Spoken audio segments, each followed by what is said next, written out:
புதுச்சேரி முதலியார்பேட்டை சூதனா நகரில் சுமார் 20 லட்சம் கொள்ளளவு கொண்ட மேல்நிலை குடிநீர் தொட்டி அமைக்கப்பட்டு தற்சமயம் சூதனா நகர், நயினார் மண்டபம், முருகப்பாக்கம், வேல்ராம்பட்டு போன்ற பகுதிகளில் புதிதாக குடிநீர் குழாய்கள் அமைக்கப்பட்டு பயன்பாட்டிற்கு வந்துள்ளது. இக்குடிநீரானது குடிப்பதற்கு ஏற்றதாக இல்லாமல் மாசடைந்த நிலையில் வருகிறது. மேலும் தற்போது வரை பழைய குடிநீர் இணைப்பை முழுவதுமாக துண்டிக்காமல் தண்ணீர் திறந்து விடுகின்றனர்.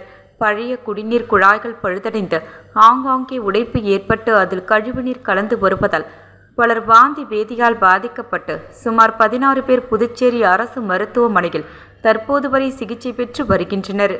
மேலும் தற்போது அமைக்கப்பட்டுள்ள புதிய குடிநீர் குழாய்கள் பல வீடுகளுக்கு வாய்க்காலில் அமைத்துள்ளனர். இதனால் குடிநீருடன் கழிவுநீரும் கலந்து வருகின்றது.